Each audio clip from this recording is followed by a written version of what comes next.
మహబూబాబాద్ జిల్లా తొర్రూరు మండలంలోని వెంకటాపురం గ్రామంలో గ్రామ పంచాయతీ ఆర్థిక వ్యవహారాలపై వివాదం నెలకొంది. ఉప సర్పంచ్ సంతకం లేకుండానే గ్రామ పంచాయతీ చెక్కును పాస్ చేసినట్లు ఆరోపణలు రావడంతో గ్రామంలో ఉద్రిక్త పరిస్థితులు ఏర్పడ్డాయి.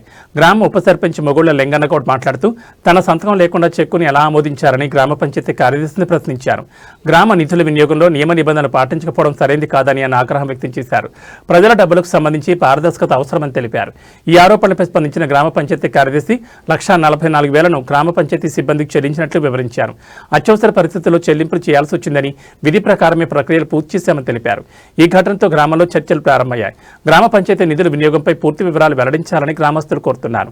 అధికారుల విచారణ చేపట్టి వాస్తవాలు బయటపెట్టాలని స్థానికులు డిమాండ్ చేస్తున్నారు.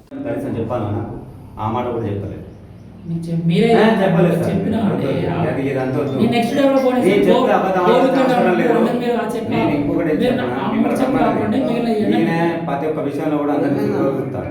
మాకు అవసరం లేదు చెప్తాను. 1,40,000 రూపాయలు ఇడిపించుకుని సర్పంచ్ నువ్వు వీడియో వచ్చేస్తాను.